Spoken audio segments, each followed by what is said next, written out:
First off, I know the acoustics aren't great, seeing that we've got the whole room here. If you can't hear me or any other speakers, please let me know, okay?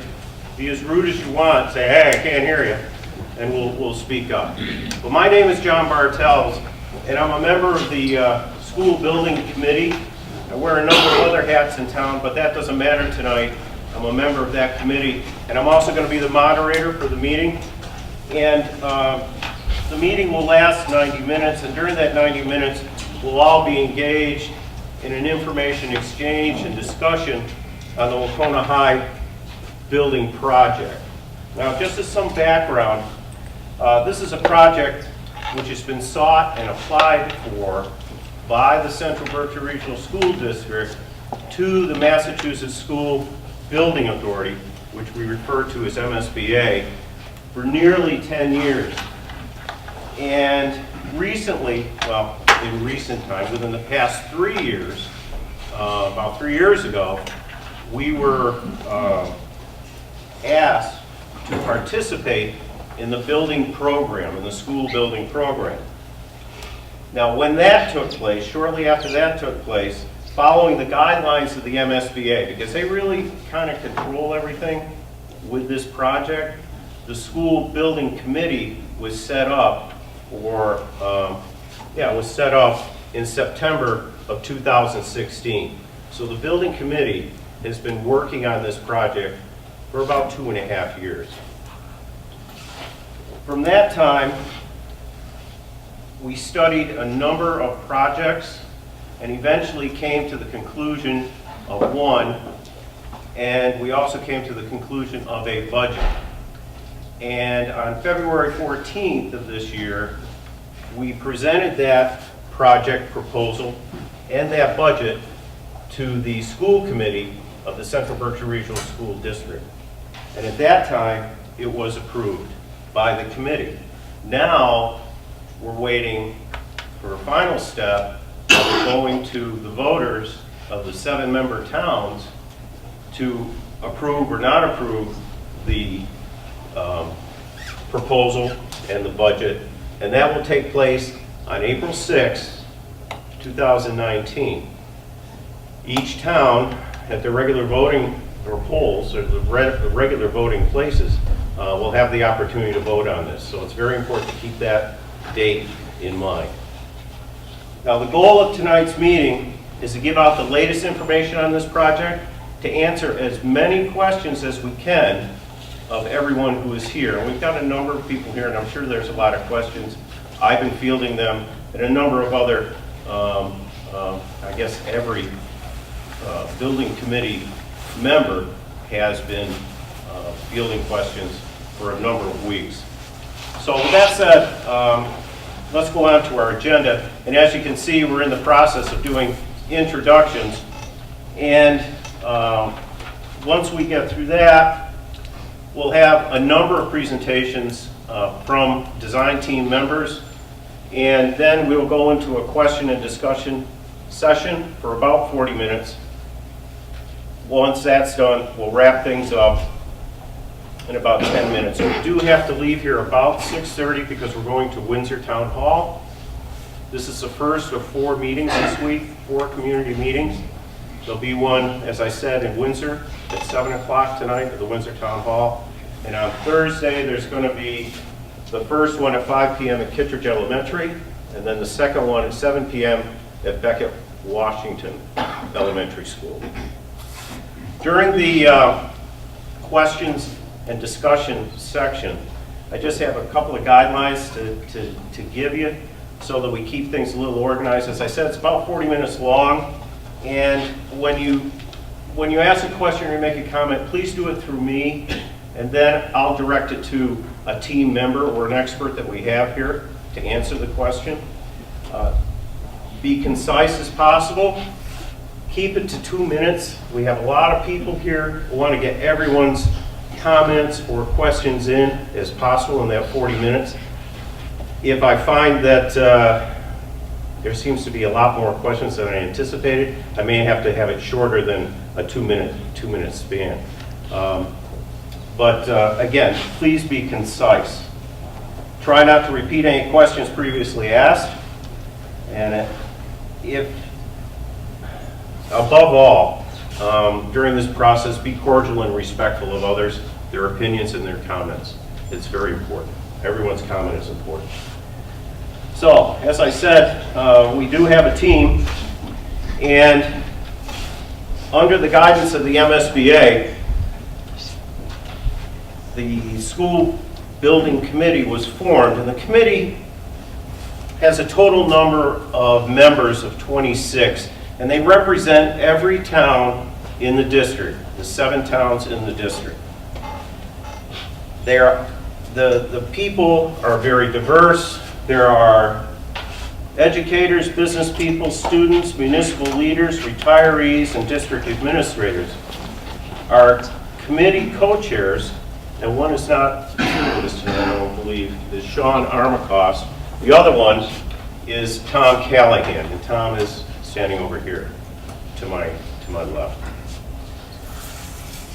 There are other building committee members, I believe, I saw coming in here.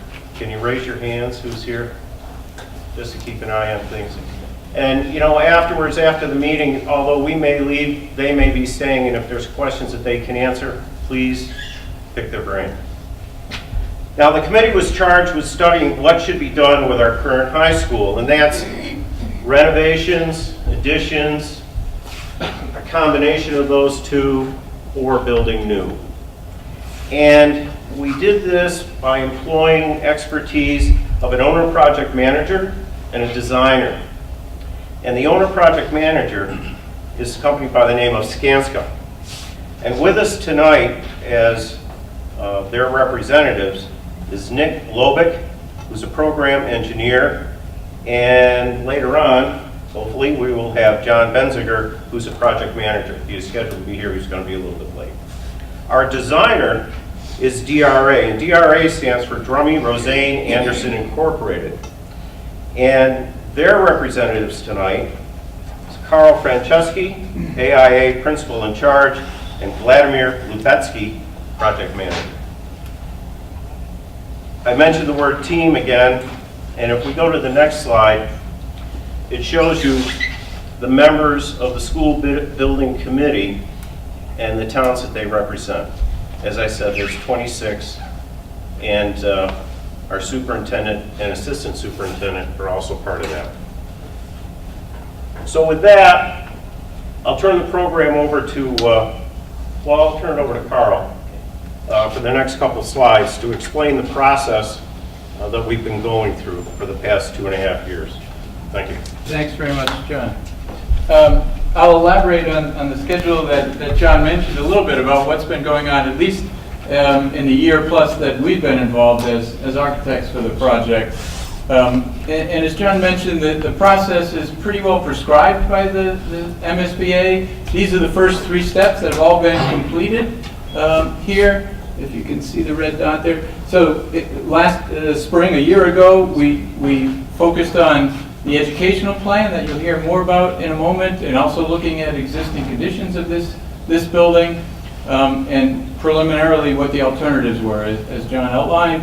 That got submitted and reviewed by the state. Then we moved on to looking at those alternatives, coming up with criteria, evaluating them, in essence, funneling down to one recommended, or as they say, preferred option. And that ultimately was new construction. And then the latest submission, which went in just over a week ago to the state, is being reviewed right now in preparation for their approval, is the schematic design. And we'll share with you the design of the project to date.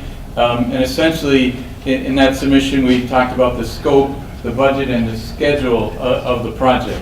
What's next is, as John mentioned, it goes to the MSBA board for their approval in April, and likewise for your regional district approval on April 6th.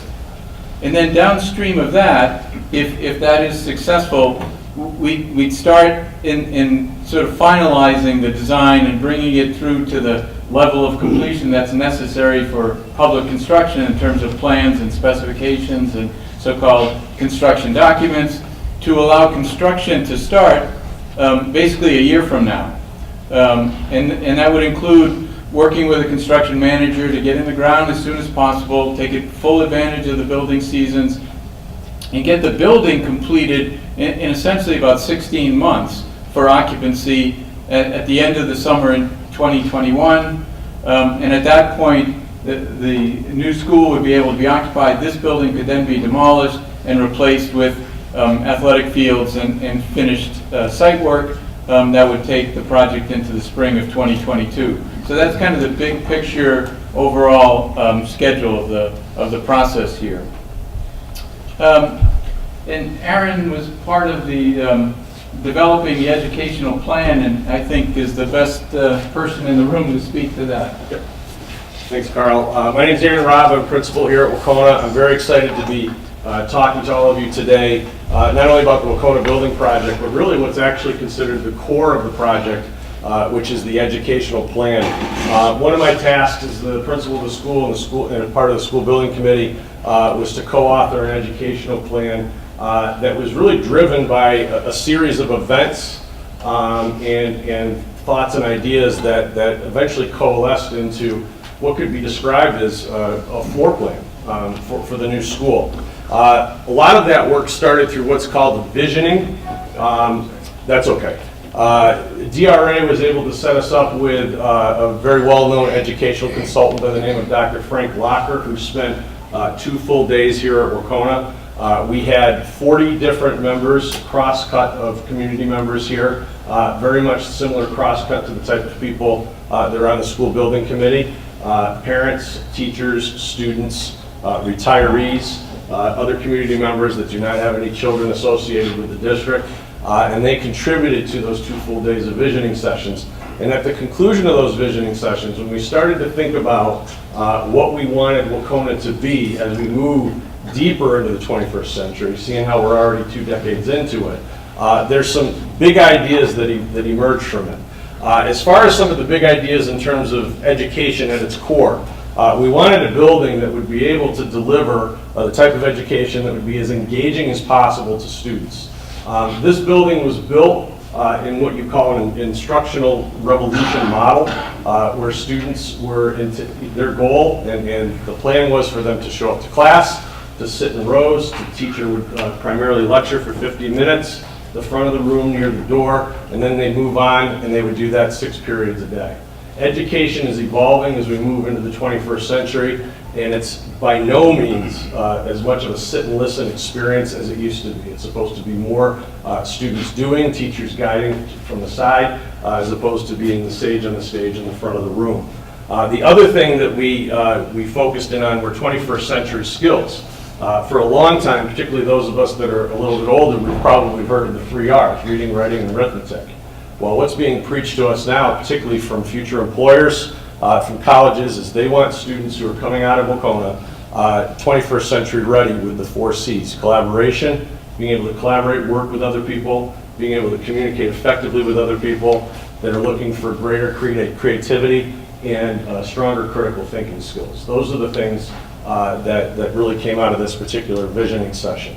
As we move on to other aspects, project-based learning, the idea of working not only collaboratively and even individually, but doing work as opposed to sitting and taking a multiple choice test, as opposed to sitting and writing an essay. Physically doing work, particularly with one another, is a major key concept as we move deeper into the 21st century.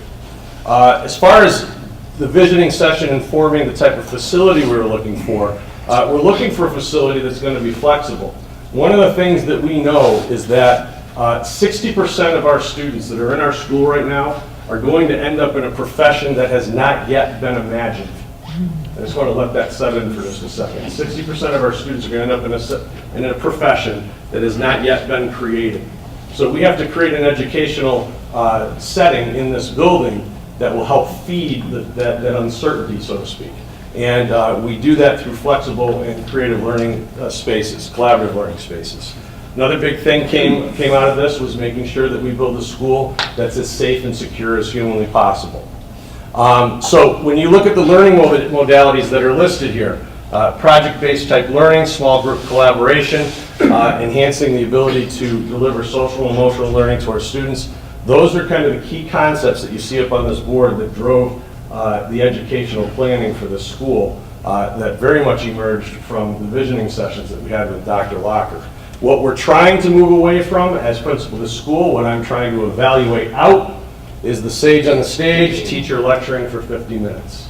Right now our building is built to promote that, and the new construction based on the design that's been proposed will filter that out. Speaking of the design, once the educational plan was written and the visioning sessions were completed, we started to talk about what the floor plan would look like. Now this is by no means a floor plan, but this is what we call a classroom cluster, where the idea that you have classrooms that are circulated around what's called a breakout or collaborative space, where you could have small project-based pull-out rooms, small group rooms, where you could have classrooms that instead of wasting an entire classroom for a class of 12 to 15 students, you could have them in a smaller seminar room.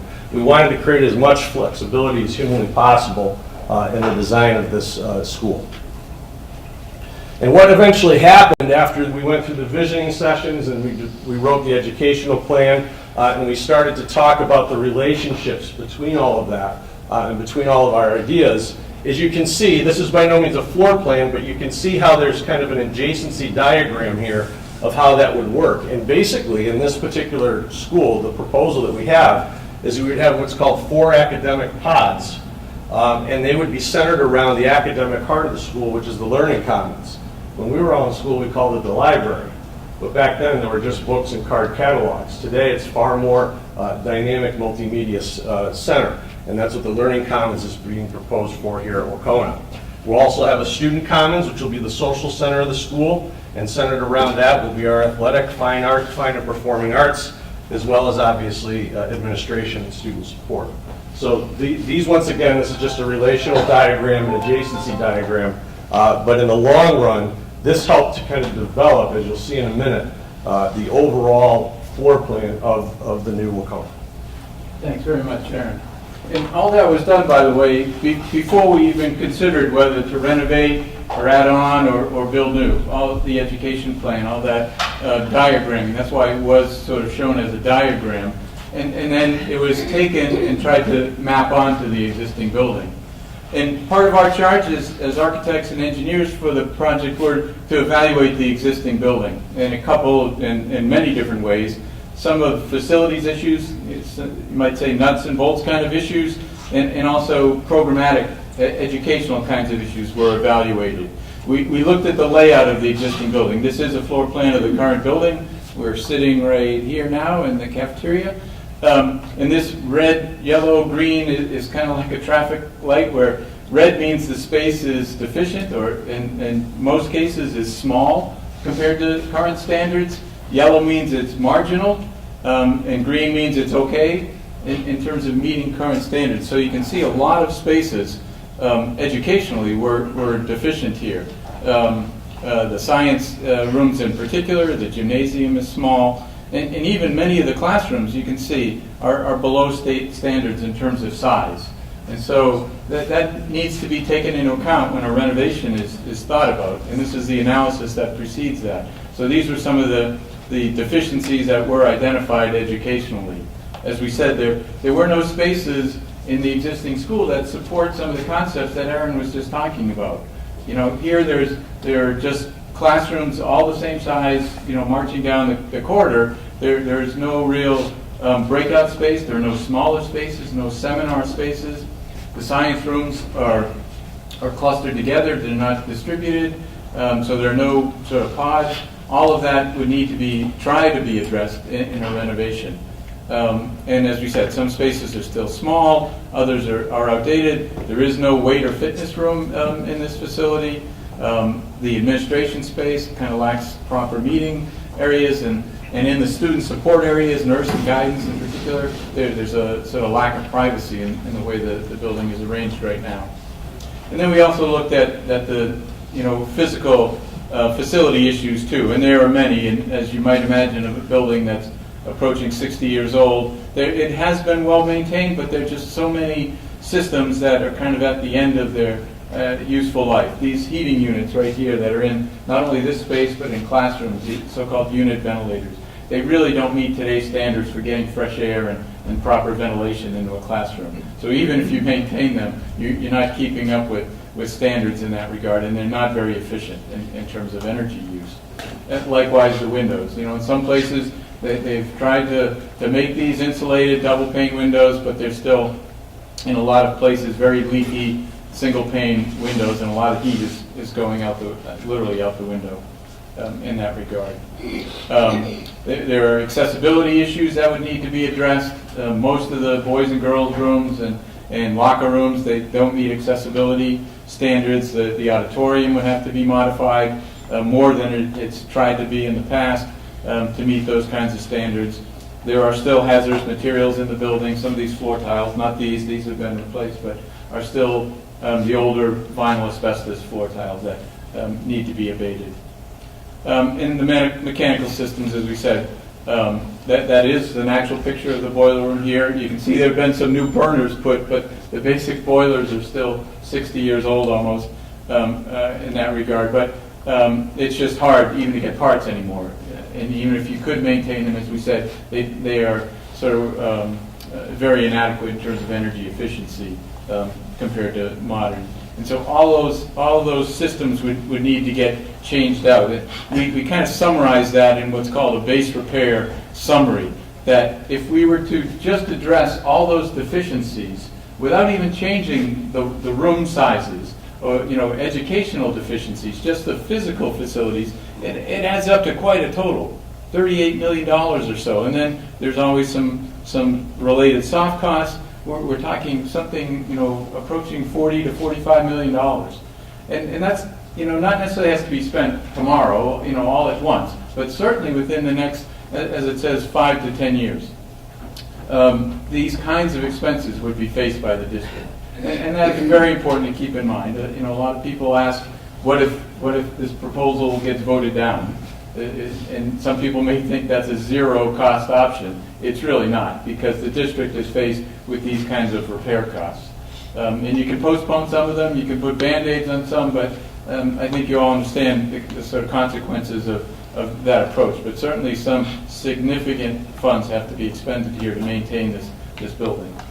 And then quickly, just to go through the alternatives that were looked at. John made mention of we looked at several addition renovation alternatives. These are sketches of them that ranged all the way from doing a small addition at the end of the other courtyard there, connecting the A and B corridors, to ones where we literally saved just the auditorium and gym, and the rest of the building would be new construction, and everything in between. So there's sort of 4 very varied addition renovation options. There were at least 9 more new construction options for various locations on the site.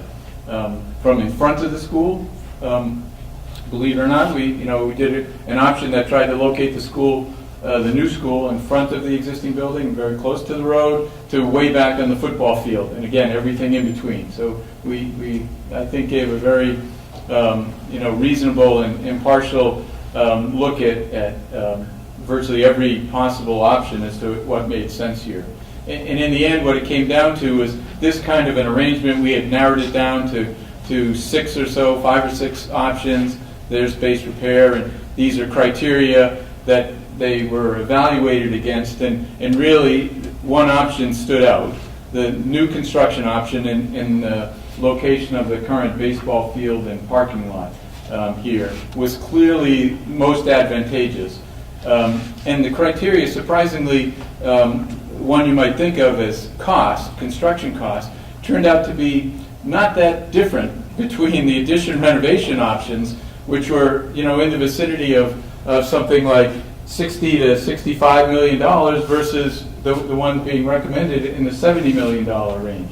So for relatively similar cost, you get an entire new building with much less disruption that customizes the design to the education plan.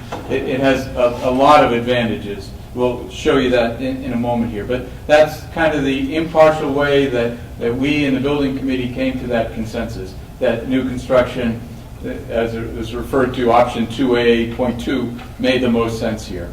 And we've submitted that to the state. That was one of the second submission there back in September, October. That was agreed upon by the state as well, with that logic. And so these are some of the advantages. As we said, of all the options, it best fit the educational vision, provided the best long-term value to the district. This is sort of a once-in-a-generational kind of expense. We understand that. It's very significant.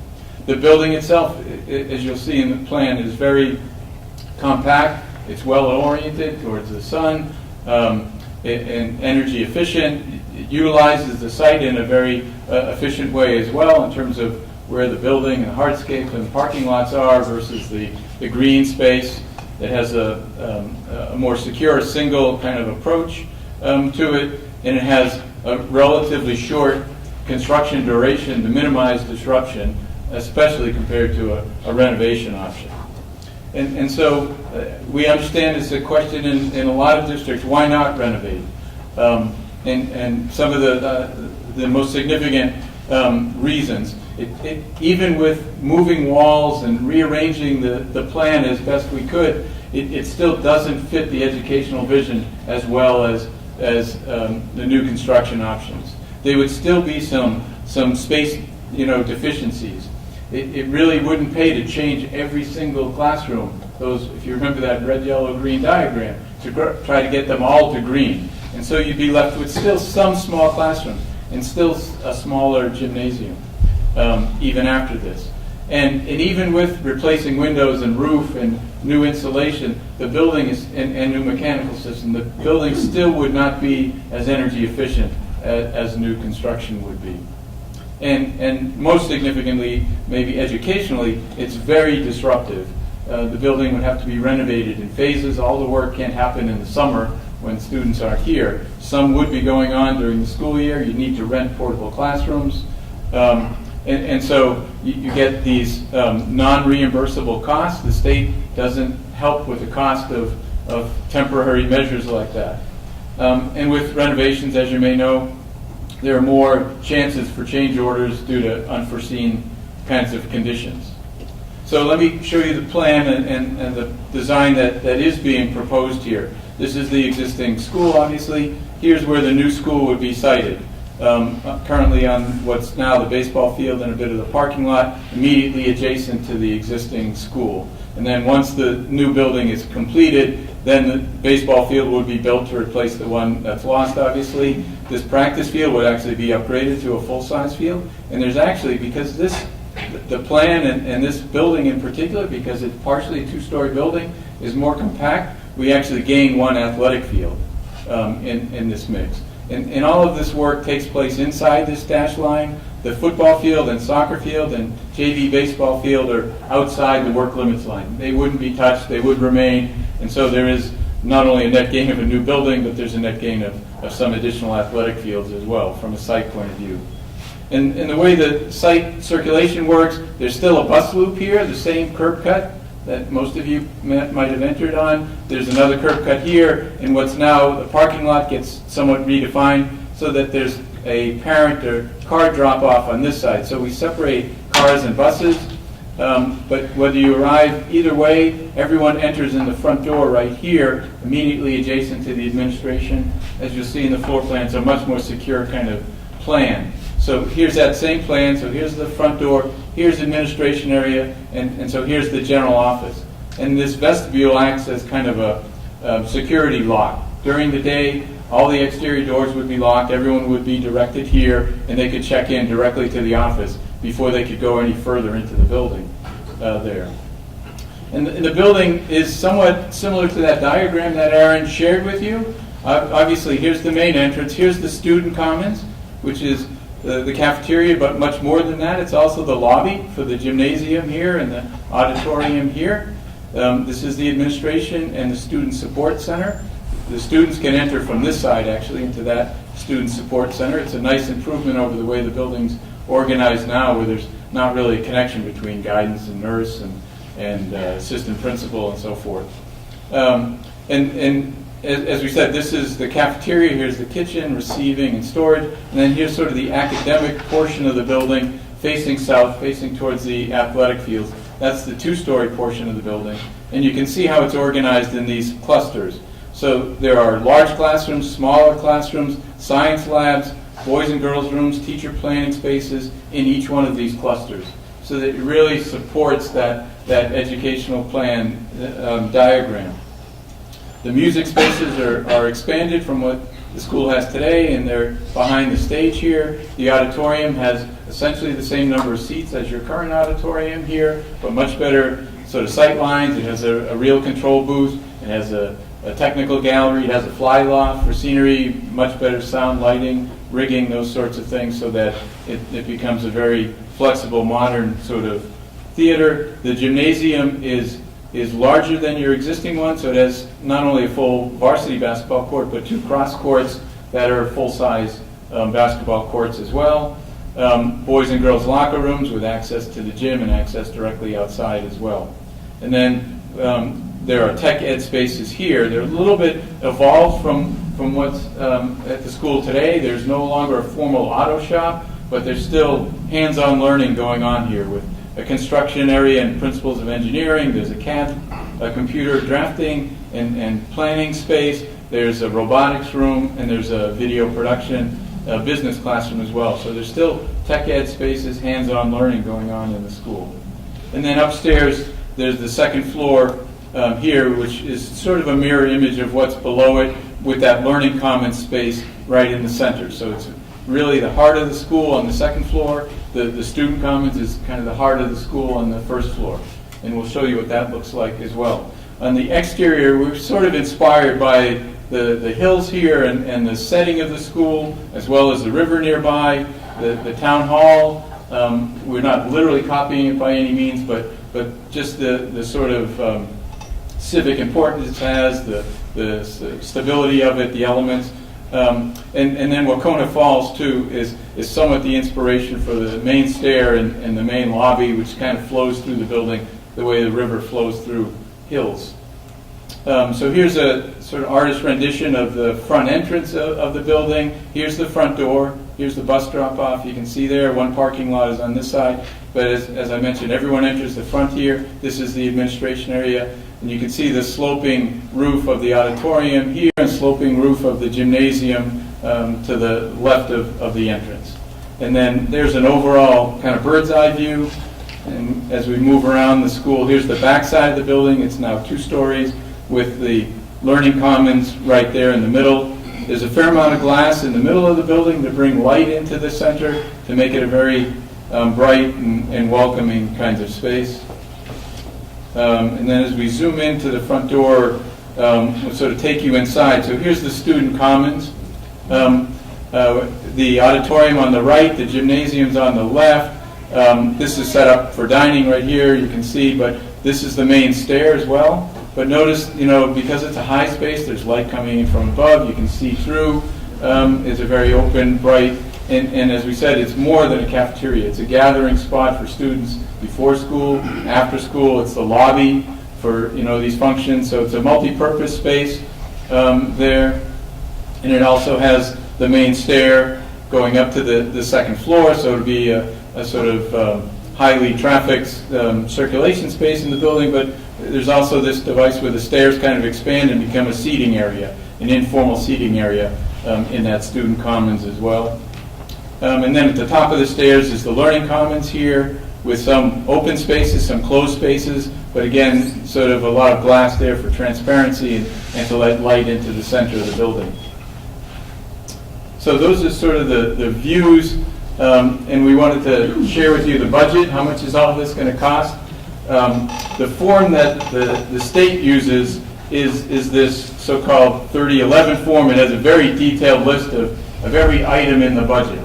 And there are guidelines on some of those items as to what's eligible for reimbursement, what the limitations are, and so forth.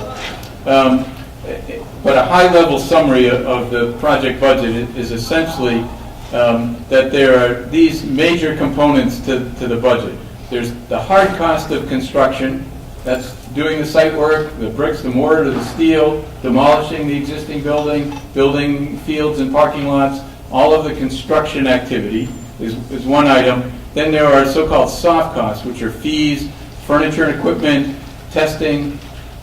So one way to think of this is that it's a turnkey kind of cost. It's all in. So it includes the furniture, it includes computers, it includes technology throughout the building in the project budget. So it's good to understand that the project budget is made up of these items and you get to a total project cost.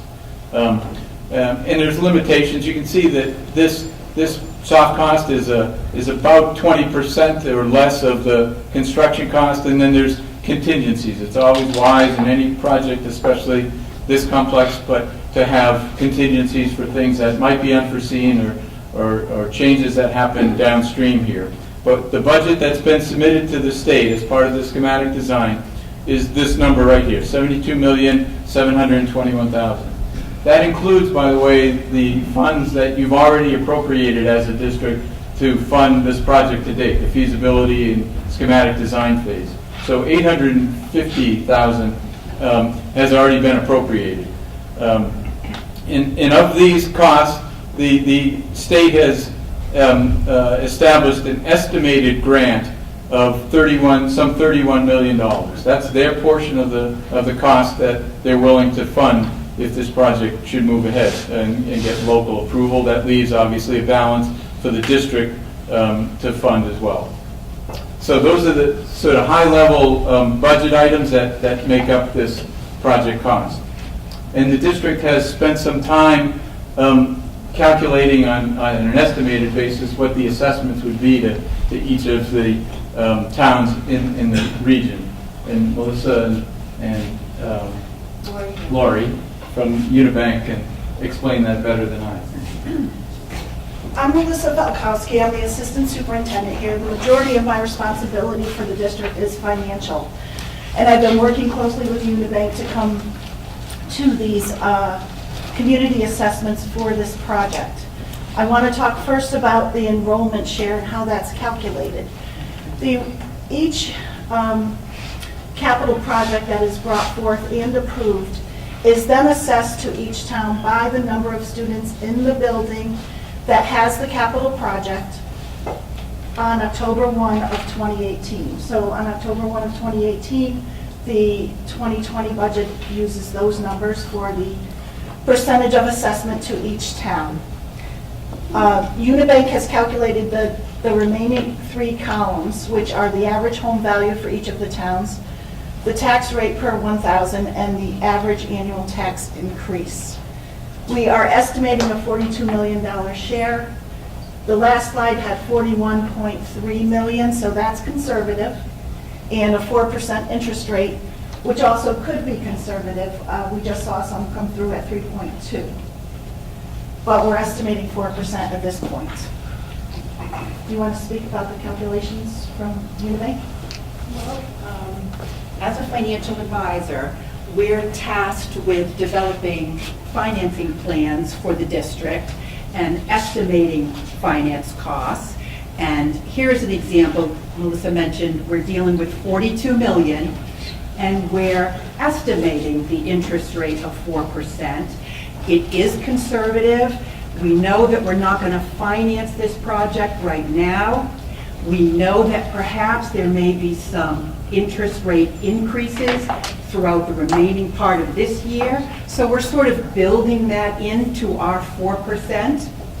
So what you don't see here, in order to arrive at these numbers, what we prepare is a debt service schedule for the district. It shows them the total principal and interest payments over the life of the project. And in this case right now, we're dealing with amortizing that debt, $42 million being the district share over 30 years. And we've structured it right now as what we call level debt service, which is similar to how a mortgage is structured. The principal and interest payments are equal over the life of the loan. So the district, of course, is interested in knowing what is that total cost, but when you have member towns as part of that district, each one of those member towns wants to know what their share of that debt service will be. So that particular dollar item is not evidenced here, but so what we then generally do is use the average home value, and that is a number that can be provided by each town, or we use general census data. We look at how that debt service impacts the tax rate of those member towns, and then what we do is we express the cost of the project to the average homeowner using that average home value. So we have the member towns listed here, the average home, the tax rate impact, and then the average homeowner annual tax increase, based again on these estimates of 42 million amortized over 30 years at a 4% interest rate. Obviously, if your home value is under the average in that community, you're going to experience less of an impact. If it's greater, it will be on the upside of this number here. Again, just estimates. But this is how we usually start with a project like this, estimating costs and impact to the member towns. Okay, thanks very much. I'll sort of wrap things up here just to summarize again the educational benefits of what's being proposed. And a lot of this ties back to the education plan, that this new construction will promote student engagement. That was one of the primary goals of the education plan, to get students involved in their education, to understand the relevancy of it, to feel engaged, and not just sit in a class and listen to a lecture. And to do that, it provides those flexible and collaborative spaces, and those kinds of spaces help develop the 21st century skills that we talked about. This is a good example. You could imagine that at some point in time, a student would be up here presenting this kind of thing to his teacher and to the rest of the class, and get practice in communication and collaboration, those kinds of things.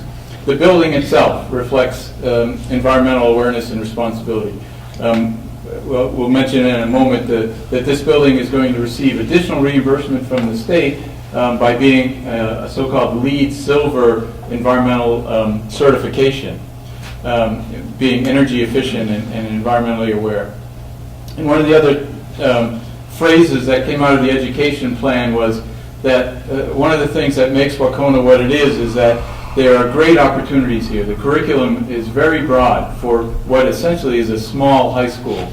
And we wanted to maintain that small school feel, because that's one of the real advantages, but still be able to provide that broad curriculum, to still have tech ed, to still have AP classes, to still have great art and music programs, that sort of things. And the facilities will support that, and to do it in a safe and secure way, which we think both the site plan and the floor plan of the building and some of the technology into the building will support.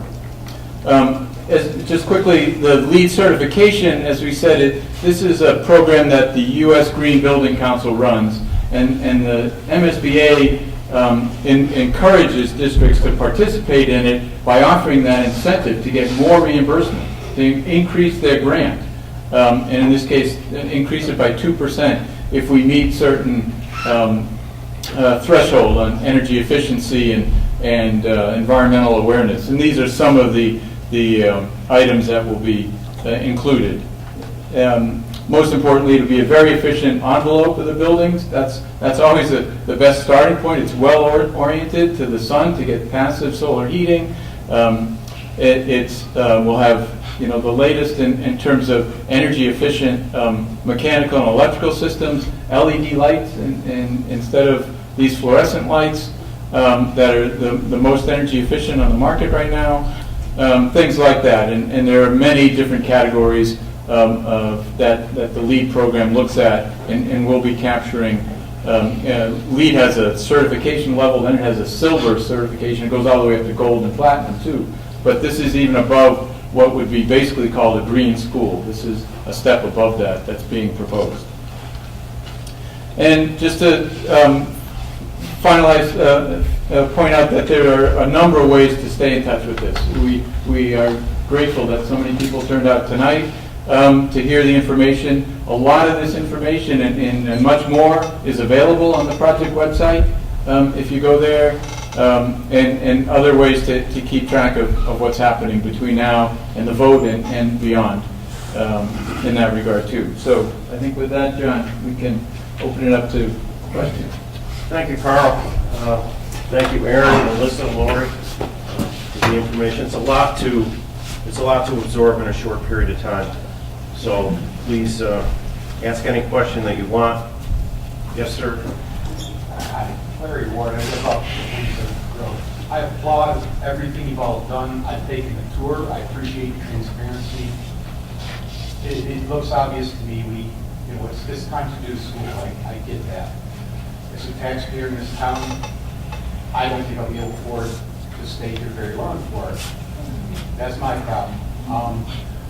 I would like to ask that, with all due respect to the school and the new coming students and all that, it's a beautiful building and all that. Yes, it made it for 60 years. You want it to be state-of-the-art, this and that. But I hope you don't try to compete with the new Taconic. It's lovely. But does Taconic need a curved stairway and curved decorative terrazzo floors? Do we need that kind of stuff?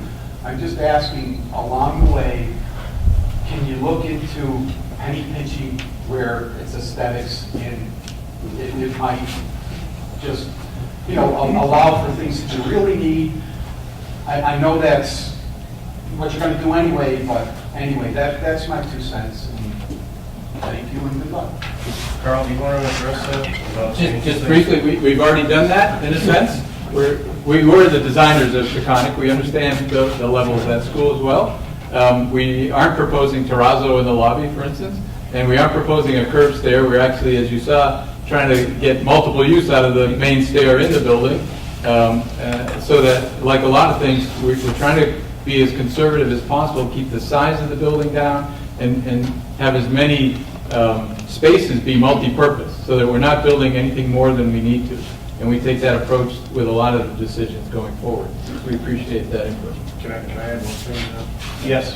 Just one thing too. I think it's I've heard a lot of people compare this proposed project to Taconic, and one of the things I think is important to understand is that Taconic's a very, very different building than what we're proposing here. We're trying to propose to be the best version of ourselves. Taconic is very much a vocational aspect to their school. They're about 100,000 square feet bigger than what we're proposing, and serving a different type of school population. Once again, very much vocational. So what we're trying to do, particularly with our education plan, is be the best version of ourselves. So I just wanted to throw that out there. Thank you. John? You said the new building will have virtually the same seating capacity in the auditorium. What will the difference in seating capacity be? The difference in seating capacity For the auditorium, yes. for the auditorium. It would be virtually the same. Carl?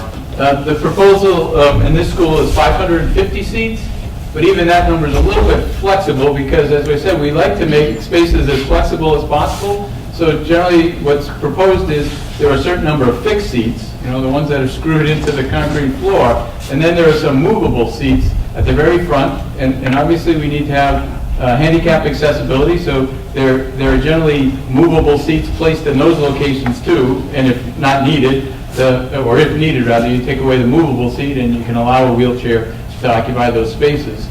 And so there's a little bit of variation there, but 550 is the seat here. The count now is a little bit deceptive because I don't know how many seats are taken up with the sound and lighting equipment that's spread across a few seats. Other seats have been removed to get a lift in or to get, try to get handicap seats in there right now. I think it's somewhere between 550 and 600 seats now. And again, those seats also vary in terms of dimension. You can have seats as narrow as like 18 or 19 inches, where you can have more comfortable seats that are 22 or 23.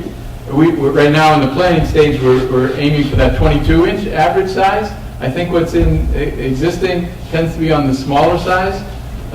So it's not exactly apples and apples, but for the most part, it's basically the same seating capacity as the current. But 550 is what's proposed in the new school. Thank you. Carl?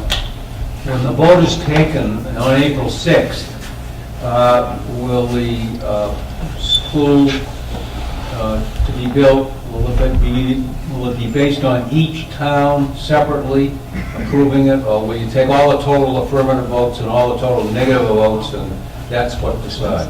Did everyone hear that? It's a popular vote. It's not by town. It's a popular vote. Yeah. Now, Mayor, I have two questions. The first one is, why is the state aid only 43%? Normally, the school projects I've ever seen, it's 57 to 60%. These numbers are reversed. Why is that? The second one was, school population is constantly dropping. The bankers told us that we are going to be paying 66 and 2/3 of it. If the population is dropping, chances are we're going to be dropping the most. Does that percentage change? Okay, the first question The again first was... question, why is the state reimbursement seem to be reversed on this project versus all the other schools that we see built? State normally kicks in 57 to 60%. It looks like we're doing that share. I'll let Melissa, can you answer that? The MSBA reimburses at a cost of 333 square feet, dollars per square foot. Construction costs for a school average about $460 to $480. So there is a difference there of about $150 per square foot that is ineligible. So the district's percentage, total percentage of reimbursement is 59.44% of eligible costs. So included in this construction are ineligible costs, and that's why you see a percentage that is closer to 40%. The other question was, if student population drops, and say if Dalton's right now our percentage is 66%, because that's the number of students that occupy this building. If that drops, does our obligation also fall with that? Each year, as of October 1 of that preceding year, will determine the percentage of that is assessed to each member town. So if the total population at this point is 500, say, and Dalton has 66% of that, and the population stays at 500, but Dalton's drops, Dalton's percentage would drop, because it's based on the number of students in the building the previous year, October 1 of 2018. Of course, it could be, if it goes up, the percentage could go up. And that goes for every town. So if a town has a lower number of students today or next year than they do in 5 years, their percentage would go up. Okay. Yes, sir. Follow-on question to that. My name's Bob Ebel. It seems like the plan that you have, and I think you've done a really good job with this, it's very clear. But the financial pieces are fixed, the demographics are not. If we looked at what has happened in the last 20 years with demographics and applied it to this plan, so if the same thing happens and we fall by 10 or 20%, what is the real financial obligation that all of the towns are going to have? Did everyone hear the question? No. The question more or less was, has the demographics and the estimate of student population been studied, say, over the past 10 years, 20 years, and to see if there's some type of... If the same thing happens. If the same thing in the happens. next 20 years. In the next 20 What would years. this model look like? I know that there was a study, and I don't remember the name of it, but it was done recently. NASDAQ, NASDAQ. yes. Can either Aaron or you explain that? This building is being built with a certified occupancy of 460 students. Right now, Wacona has 530 students, and we expect by the time we move in to have roughly 500 students, which will absolutely hold that number of students. But the MSBA pushes you, Carl, help me out if I'm saying this wrong, pushes you to be conservative in the spaces that you create and be as efficient as possible. So in terms of space, if the question is about space, this is a building that will comfortably fit the 500 students that will move in, and will maintain that small school feel as we move forward. It's also important to note that if we somehow had some sort of unexpected population influx, the MSBA pushes you to always have a plan B on paper for any sort of addition if it was needed, which is actually also part of the plans. It wasn't explicitly talked about. Can I just now get off this? We're not talking about space, we're talking about Well, I money. know, I can't speak. And, my question, and I'm not trying to be, a pain, but I think it would be helpful if people just understood what the worst case scenario and the best case scenario would be. We're talking about 30 years that we're making a commitment to here. Are you talking about the cost per year, how that will fluctuate? How it might change if demographics change within the... I within don't believe it will change, because once the obligation of the 42 million that we do have is there, it's there. What Unibank, and Lori, you might be able to correct me if I'm wrong, they're setting up the payments to be the same throughout the 30 years. Correct. Usually bonds will start out high and end up low, loans, but this is going to be a level fund. So if you're paying $100 next year, you're going to be paying $100 in 30 years. That's I think what he's basically. asking is, say the population drops 25% over 30 years. Each individual share is going to go up if there's less people for them. Oh, okay, yes. I don't know if that's what you're asking, but that's what And also the tax base, right? How many people are living in the town will change the amount Yes. of Taxes will change with population, yes, yes. There was someone was holding up their hand way out back. No? Sandy? I'm Sandy Macklem. I did work for Central Berkshire, it's a great district. My question is, we have school choice. How are those students counted in, or where are they counted in the number of students per towns? Melissa? They are not. School choice students are not counted in the member town assessments because they are not from the member towns. But they still fit into our school population, so if we had 530 students that are coming from Central Berkshire, then we don't have school choice anymore? No, the 530 students that we have do include today school choice students.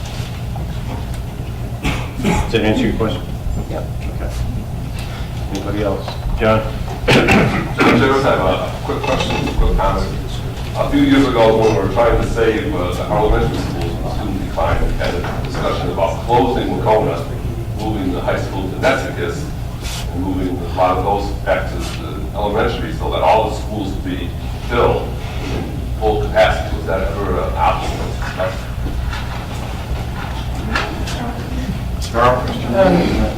Maybe a variation of that was discussed where, as Aaron mentioned, this school could be expanded. I could use this diagram right here, actually, where there's room here, just to the right of that academic wing, that it might be the reverse, that Nessicus might no longer be a middle school, or that population could be brought up here, and this become a 7 through 12 building, and Nessicus reused in some other fashion. Might be a way that was considered, and that's one of the reasons that future expansion was considered as, even though this enrollment is declining in the district, why future expansion would still be prudent to think about for a new high school. Because decades get really old.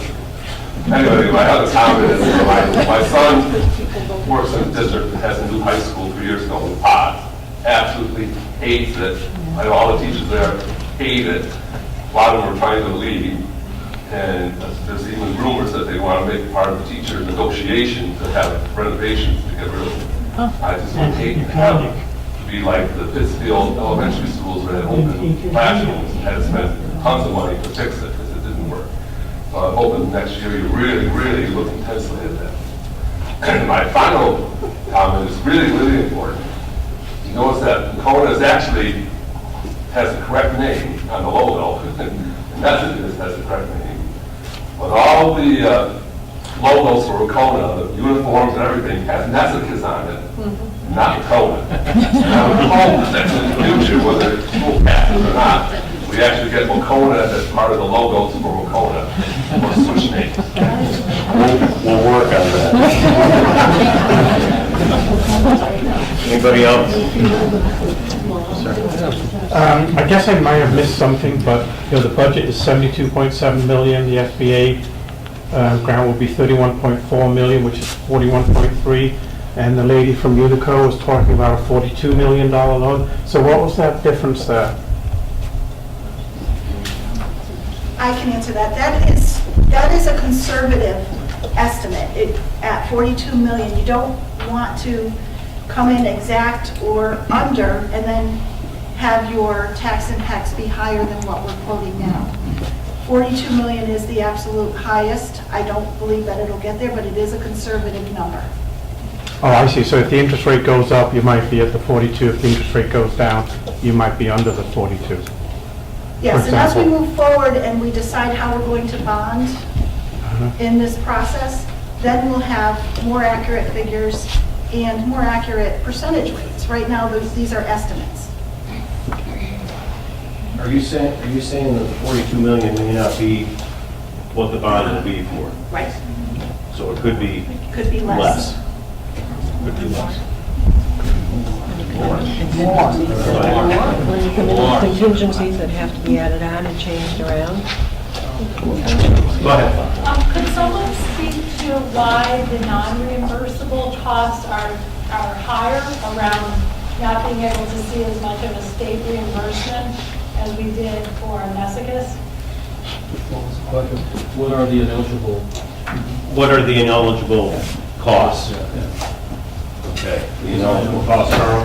Sure. This is an important point that comes up on virtually all of our projects. We design a lot of schools and work with the MSBA a great deal. And unfortunately, this is one of their policies that does cause confusion out there among districts when people remember that I thought our reimbursement rate was 54%. And when someone just quickly did the math, it's obviously not 54% of everything. It's 54% of eligible costs. And the MSBA has a fairly long list of things that are ineligible for reimbursement. But the most important, as Melissa mentioned, is, or the most significant is, that the construction cost that they'll reimburse on right now is only $333 a square foot. And to build something of the quality that is needed to last 50 years and be as durable and low maintenance and all the other qualities that this or virtually any other school needs these days is more like at least $450 to $500. There are some schools in the eastern part of the state being proposed at $550 or $600 a square foot. And the MSBA is still only reimbursing $333 of those costs. So a significant part of the budget gets kind of subtracted as being ineligible. And then they apply their 54% or 59% in this case. Some of the other things that are ineligible, they put a cap on how much of the budget, the construction cost, can be used for site construction. Parking lots, utilities, athletic fields. Because they're trying to be fair throughout the Commonwealth, and sites can vary so much from district to district. Some would be very small, located right on a main street, have utilities right there, and have virtually no athletic fields maybe in an urban area. Others are very rural, have significant green fields and roads and utilities that need to be developed. So the MSBA, when they were formed 10 years ago, just said, our policy, we have to cap it at something. They picked a very low number and said only 8% of the building cost can go towards site development. So there's some more ineligible costs there that get subtracted before their reimbursement rate is applied. They also limit the size of the building.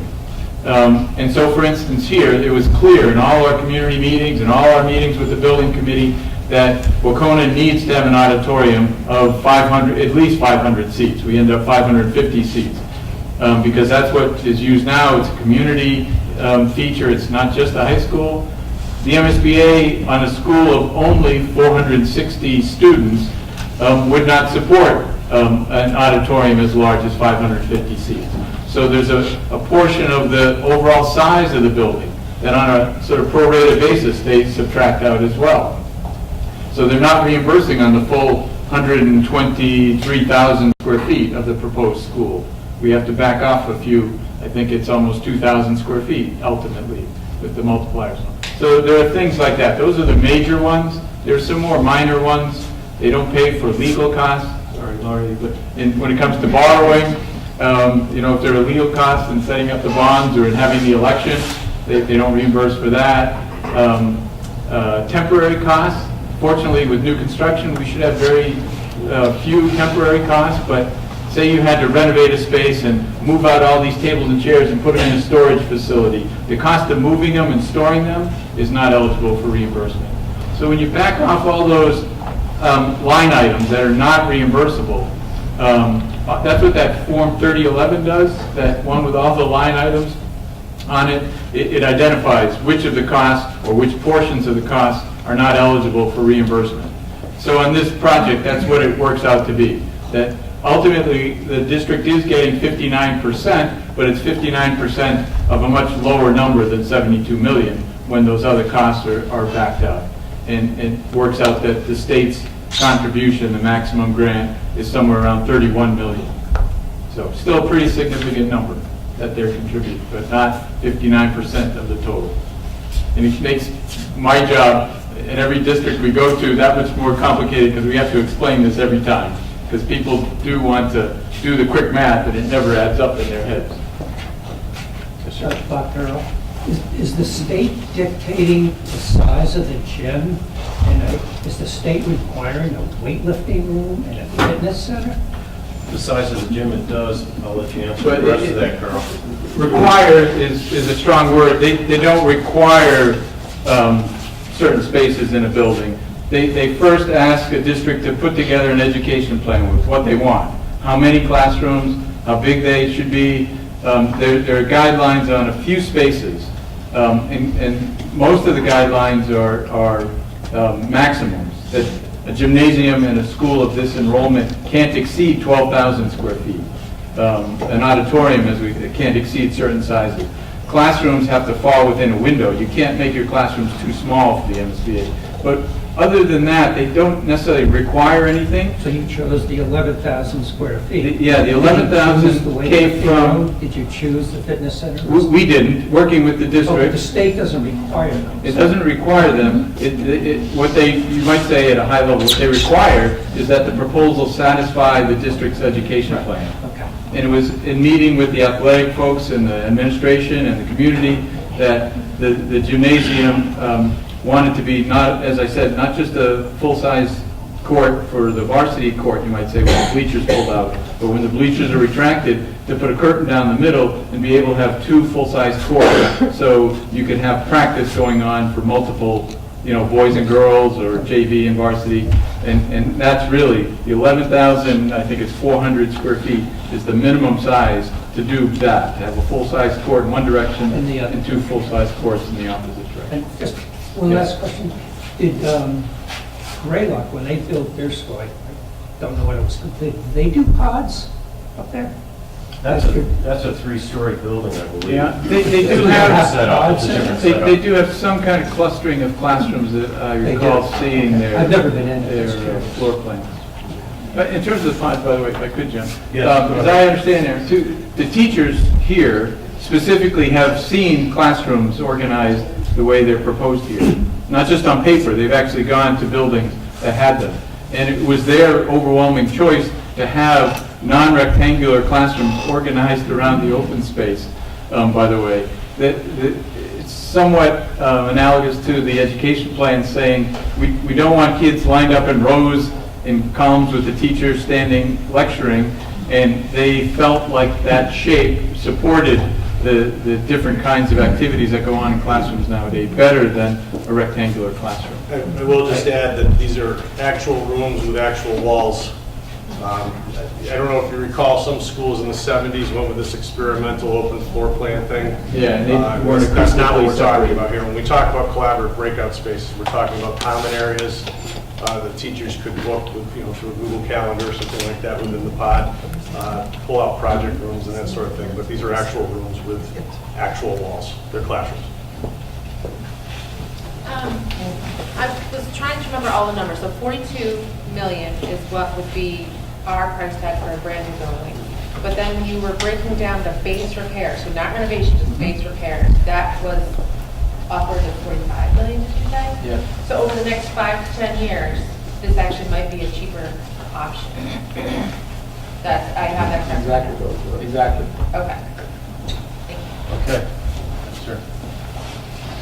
Mr. Bartels, I've been following the public discourse, letters to the editor in the Eagle, and I haven't seen any mention of the biggest elephant in the room, and that is the New England Association of Schools and Colleges evaluation of the school.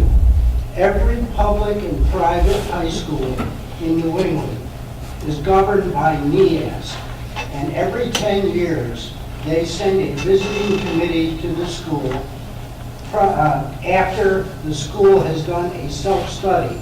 They spend 3 intensive days observing every facet of the school operation and every inch of the school space.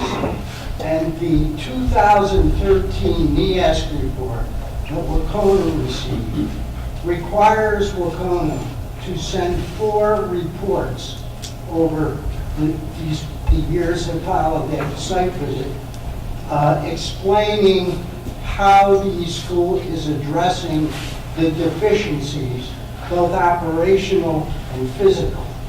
So what I'm saying is that there really isn't an opportunity to say, well, we're not going to do anything, because that decision would cost the accreditation of the school system. A school without accreditation has no opportunity to send its schools, its students, to colleges and universities, because they too are evaluated by NEAS. And one of the standards they're required to meet is that every applicant they accept comes from an accredited high school. Yes. Thank you. Right. I don't know, Aaron or Melissa, you want to comment on that? Just to hold a mirror up to the situation, the 2013 report definitely cited the physical situation of the building and the impact on instruction, but also just some other safety issues, heating, cooling, and that sort of thing. We're required to submit what's called a 2-year report and a 5-year report, but in part because of the physical nature of the building, we've also had to submit, I think we're up to 3 special reports. I actually submitted the last one on Friday, or the most recent one on Friday, giving them an update and reassuring them that the vote's coming up on April 6th, and I know that after April 6th, at some point, I'll be called upon to submit another report. Okay. Thank you. Yes, sir. I'm just curious, there's, after the April 6th vote, where this is either going to be approved or disapproved, there's going to be another vote, subsequent vote on overriding Proposition 2.5. Do I have that right? Each town will make a decision on how they can fund, if the school is voted up, each town is going to make a decision on how they will fund their share of the school. In some towns, they may be able to absorb it with just a regular taxation, raising their taxation. I can say that right now in Dalton, we are looking for something of a debt exclusion vote. I don't know if everyone's familiar with that, but it's kind of like a Prop 2.5 override. But the difference between the two is once you do a Proposition 2.5 override, it stays with you forever. With the debt exclusion, once the debt is paid off, that taxation goes away. That ability to tax up to that limit goes away. So what happens though if Dalton decides, for instance, that they're not going to vote for that debt exclusion amendment? Then what would happen is that Dalton would have to tax up to its levy limit. And there's an amount that each year, I don't want to say we're certified, but for lack of a better term, we're certified on how much more we could tax up to that 2.5 levy limit. At this point in time, it wouldn't, from what I understand, what we've been figuring, it wouldn't satisfy our debt. So because of that, whatever's left over, if we decided to tax up that high, well, we probably would, we'd have to take the rest from the municipal budget. Okay. So that means there would be certain types of cuts. What those cuts would be, I don't know, and I don't even want to speculate because that's something that would really have to be looked into closely. Yeah. But those are the options. It's either it's taxation, obviously, how you tax, or it's taken out of a budget. Okay. Also, in that total amount, that figure 72 million or whatever it was, all of the landscaping, parking lots, and athletic fields are included in that total package? I know that the state isn't reimbursing us for it, but is it included in that? That 72 million? Yeah. It's all included. It's called turnkey. Okay. No. All right. Everything is done. Yes, Melissa? And it does include the demolition of the old building. Oh, yeah, it includes the demolition of this building. So. Question? Well, Al, let me get, you've already asked one, sir. I have a question. Do you really expect to make this building, and then we actually really need it, for 78 million? I mean, are the cost overrides included in this? What if something happens that is going to cost another 2 million, 3 million, 4 million, whatever? And I got a question to the guys up there. If anything, how much override was Taconic over budget? We're going to give them $1 million back. Hang on a second. Let's address the first part. John might be best for Yeah. that. We're under budget, the Taconic. We're probably going to give them $1 million back. So you made it under budget? Yeah. Okay. And the first, because your first part of The the first question is cost overrides. Cost overrides. Could you actually make this building for 78 million? I mean, do you really know The what the price of concrete contingencies, could the be in 20 years? contingencies that are figured into the budget, as Carl was explaining, there's a certain percentage that was added into that 72 million in the event that they didn't think of something. Right. And it's a certain percentage, isn't it, Carl? Yeah, there's a contingency line item right there. This is about 5%, is it, John? The price of steel goes up, price of concrete goes up, everything goes up. Yeah, this number too, the construction cost numbers are based not just on today's costs, but these are numbers that were done independently by two professional cost estimators who have, pretty extensive databases of what things are costing now, as well as pretty good crystal balls, I guess you might say, in terms of looking at the future for just those kinds of things. Right. By the way, this was done when there were tariffs being talked about, and so they were all very conservative in that regard too, as to what materials cost, and so to the extent they could, they put their best guess forward as to what they thought here, and had those kinds of allowances built in. But then, in addition, we carry in the overall project budget an owner's contingency again. So, and as John explained, we did the same on Taconic. We do it on all projects to varying degrees. If this were a renovation, this number would have to be higher as a percentage, because you do have more unknowns or potentially unforeseen conditions. In new construction, it's 5% is a very healthy number there. Correct me if I'm wrong, a year from now, when we go to contract with a contractor, if our cost is above that 59.5, the MSBA is not going to let us sign the contract. So we have to value the project, so we can't exceed that. This number is fixed. Yeah. This becomes, when approved by the MSBA board on April 10th, I think it is, this number becomes the maximum project cost, and it's in essence an agreement between the district and the state. And so this number will not be exceeded. If, in working with a construction manager, along the way, we're going to do cost estimate updates. If we see we're trending in a way that's above this, we would make those so-called value engineering decisions to bring it back in line. Right. We do not want to exceed this number by any means, and will preserve the contingencies right up to the start of construction. for any unforeseens that happen during construction, when we open up the grounds or when we demolish this building, things like that. So this is a fixed cost in that regard. So the numbers, that this is somewhat of an estimate right now because as to what the maximum MSBA grant is, because literally we have a conference with them, is it next week? Where we're going to go over that form, and the MSBA and the district is going to work out exactly what's eligible and ineligible, and this number will be nailed down.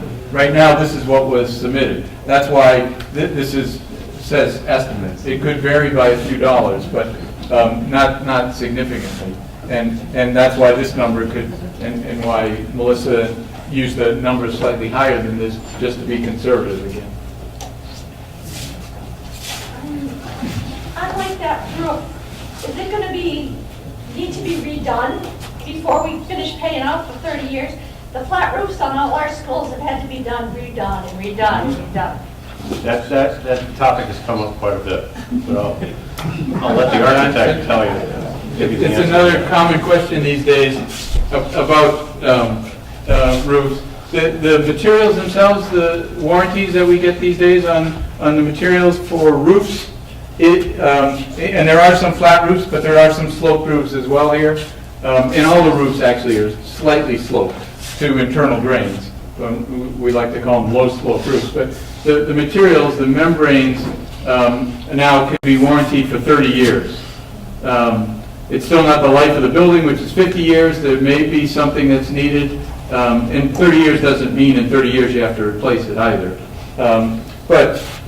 So the materials are much better than when this school was built. This school was built, it was tar and gravel and built up roofing, and it really sort of is a whole other sort of character than materials today. So they will last longer. They're engineered in such a way that, a lot depends on the installation, and so we've got built into the project not only our people during construction, the owner's project manager, there's a commissioning agent by the state, so there's a lot of people watching the construction to make sure it's done right and done properly. And the other thing too, people think about, well, all the snow we get, and the flat roofs make sense in that regard. Certainly from a structural point of view, the building is going to exceed code requirements, which are much more strict than when this building was built. That's another thing. If this building were renovated, we'd be beefing up the structure in places to meet today's codes and so forth. So those things are taken into account. And when we look at buildings of this scale, it's really not feasible to put slope roofs on them for a lot of reasons. One, slope roofs are not guarantees against leaks either, especially, you start having corners and intersections, and that's where problems can happen. Two, if you think about the dimensions, it's not like your house that's 30 feet wide or something, and you use the attic for storage. Here, you put a slope roof on this, you're getting 20, 30 feet of attic space that's not useful for much of anything up there. So you're paying more for it. You're paying more for heating and cooling that space, even if you have a ceiling. And so there are a lot of drawbacks. And invariably, having low slope roofs makes the most sense in these kinds of buildings, in these scale of buildings. Hi, everybody. Joe Giver, over in undergrad. I was one of those 40 people in the vision session way back when, and I'm just simply amazed at where we are today. And the trust I've gained in the engineers, the team around us, our administrators, I've learned a lot through that process as well. As we look at the vote on April 6th, it's a cost to a lot of us. But I trust where we are today. I trust that the homework that they've done. I trust that we have the best decision in front of us today. I also ask to support the debt exclusion, so we don't get to a Prop 2.5 override discussion or a levy limit issue as well. And I think that's on town meeting vote coming up sometime in May, I believe. But anyways, I built up that trust over time by participating in the process. I'm not sure if Mr. Ross doing more 25-cent tours of the schools, but if you haven't had one, I highly recommend going behind the scenes and seeing what the facility looks like. So thank you. Thank you. This financing, it was it was stated that if there's a change in our student population, that's going to affect how much we will have to pay the following year. And soon our population goes down, but we're still responsible for 66%, our costs go up.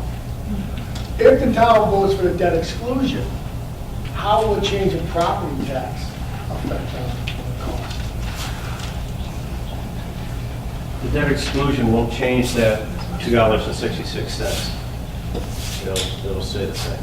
So property tax will have no effect on it, it'll be $2.66. Increase, because that's our liability on the school. As our liabilities grow, our taxes are going to grow too, unless we find some other way to fund it. Yep.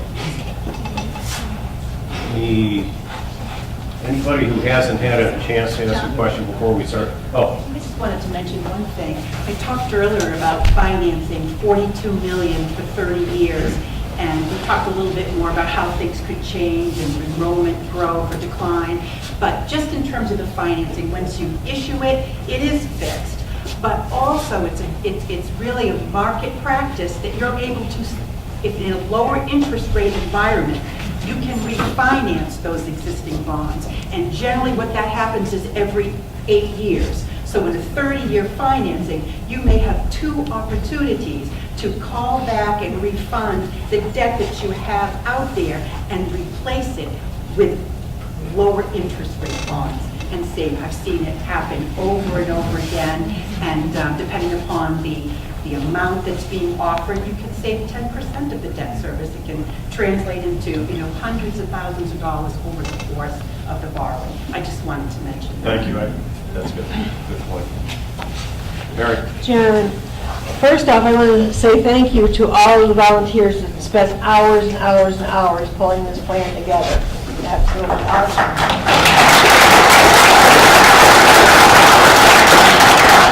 But I have a caveat. Of course, me. That's me.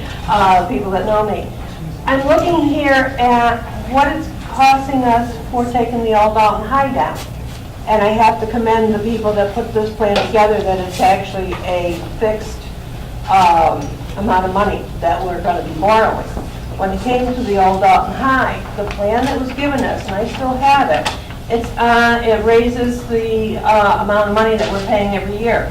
It was the first year, it was first and second year, it was interest only. We're now into principal and interest every year that we are paying, which has now raised that amount of money that we are paying in our taxes. So for that scares me, what it's doing right now. And this is not the only thing that we're looking at. We've got the Dalton Division Road, we've got the, over there on the Old Dalton High, got the sewer stuff coming up. This gentleman back here said he doesn't think he's going to be able to stay here. We now have 42 houses on the market in Dalton already that are for sale, or 42 properties. It's scary for seniors. I'm not sure how we're going to survive here. I think the school is a wonderful idea, but it scares me. I've been in this town all my life, basically. 152 years the family has owned property. We're ready to sell out. We can't afford to stay here. And how's the town going to help those of us that are seniors that can't stay here? It's a definite concern, and I can't say that it isn't a concern. There will be additional projects that we'll have to pay for, which we're not paying for, and you mentioned 2 of them. The impact, we don't know at this point in time, but there will be borrowing. There will be a bond on that. This vote, and I've said it before, and it doesn't help what you're asking, Mary, because right now I don't have an answer for that, but this vote is very personal for the person, for the family, and it should take some consideration all the way around, and think about the alternatives as well. And everyone's got to come to their own conclusion what to do. And I don't hold back or will say that anyone is wrong or anyone is right, but it's all a personal thing, and that's the way I look at this one. I will say, the one bright spot is my granddaughter probably will be here the last 2 years. Yeah, yeah. So she might get to experience, and I'm sitting across from somebody who we went through the first 4 years here as students. So We are unfortunately at 6:30. I wish we could continue. I can say this, if you have more questions, go to the other community meetings. As I said, there's 3 more. There's one in a half an hour at the Windsor Town Hall. And then on Thursday, there are 2, one at Kittredge Elementary at 5, and one at Beckett Washington Elementary at 7. Thank you for coming.